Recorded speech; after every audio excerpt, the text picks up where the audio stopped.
Hi, I'm Jennifer Love. This is your weekly love connection for the week of June 3rd through the 9th.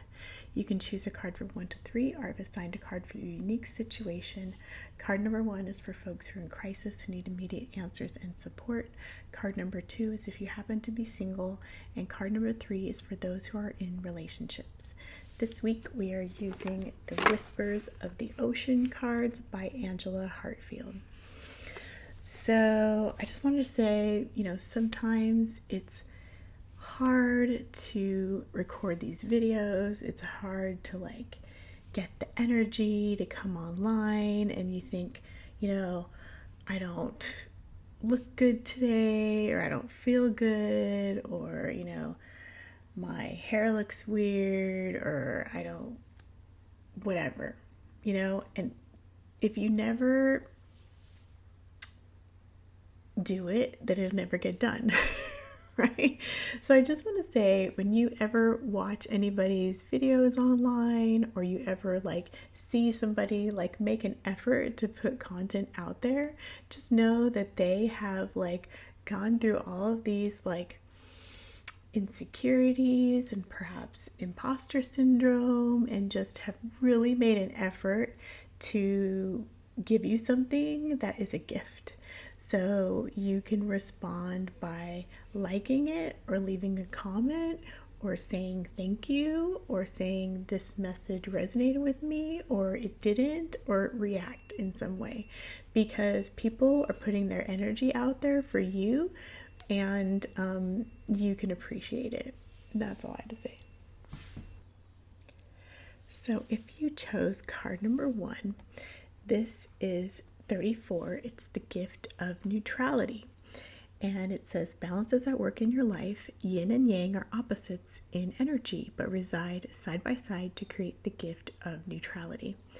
And this is interesting because it is a nautilus, and nautilus have, sacred geometry.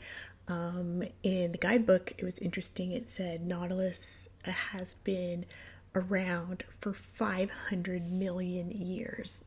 That's an extremely long time in the ocean. And the nautilus has the gift of retaining buoyancy in the water, which means that it can remain underneath the water and also above the ocean floor. So it can, retain this buoyancy under the water and not be crushed.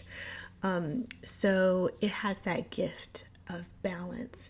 And so this card is asking you to create balance in your life. And that could mean, not putting, your love life above everything. Some people, when they meet a person, they all of a sudden clear their whole schedule and just focus on that person and forget about all of their hobbies and their work and their family. And, when you do that, then all of a sudden this person leaves your life. You feel like this gaping hole because you've forgotten all about your friends and your hobbies and who you are as a person. So you definitely want to always maintain balance in your life. Your love life is just one component of who you are. And of course, that's what the other person finds interesting about you, is that you're this whole other person, right? So you definitely don't want to give up all these other areas of your life when you meet someone. Also, this card talks about maintaining zero judgment and preconceived biases about a person. So when we go into a dating situation, you want to let go of all, preconceived, ideas about people that we've dated in the past.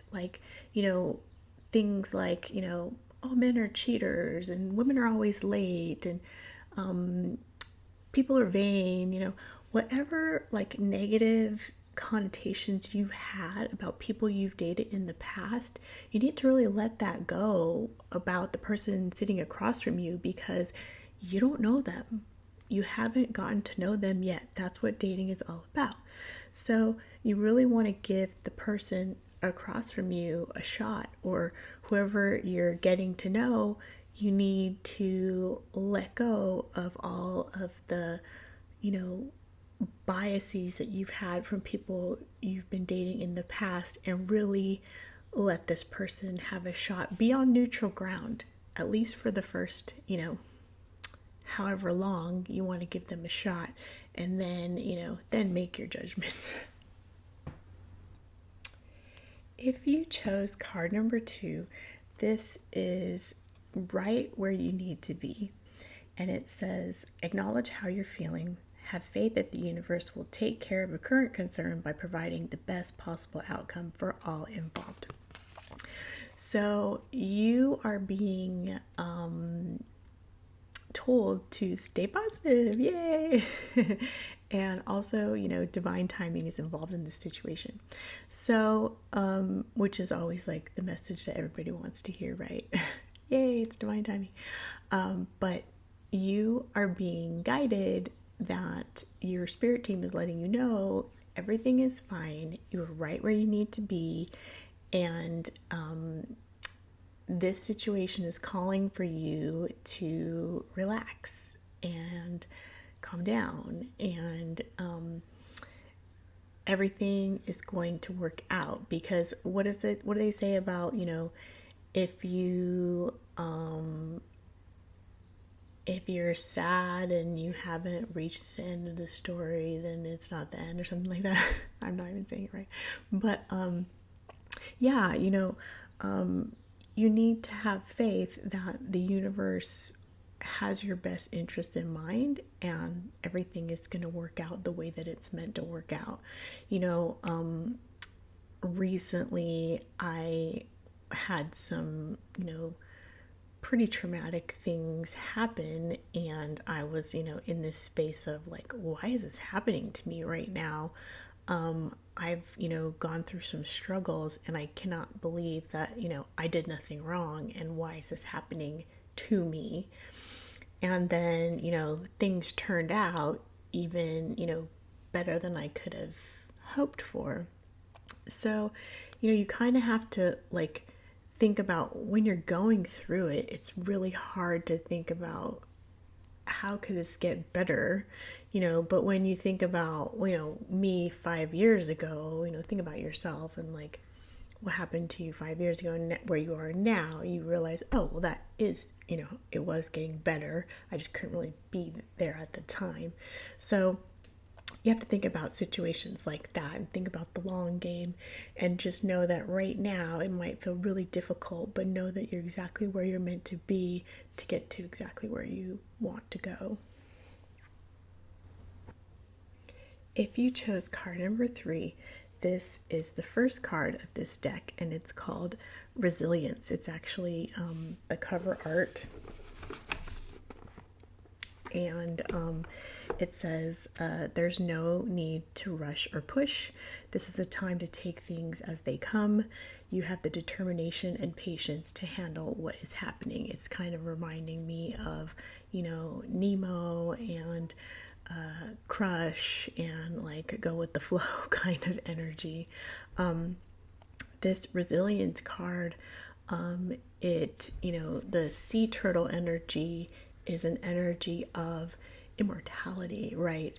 Sea turtles live an extremely long time, 150 years and stuff like that. So the energy of resilience is that, maybe your relationship is being challenged, but know that you're going to get through it, and you're not meant to like push or try to solve it, or like, fight, your way through it. You're meant to like relax and go with the flow, and maybe take cues from your partner. And maybe you're not meant to like do things and fix things, and you're just meant to like react or relax or wait and see what happens, which is hard sometimes when we're in this like culture of like achieving and doing and being. It's very hard to kind of sit back and receive sometimes. So, it is hard to like take things as they come, But, this is a card of being at peace. So you want to try to take that kind of sea turtle energy and go with the flow. That's extremely hard for me, and I totally understand. But think of that energy when things get difficult and kind of like floating in the ocean, and know that all will be well. So I hope that all of these messages resonated with you this week. Please know that I'm always available for a personal reading if you desire, and you can make an appointment at thejenniferlove.com. And I will see you next week. Bye.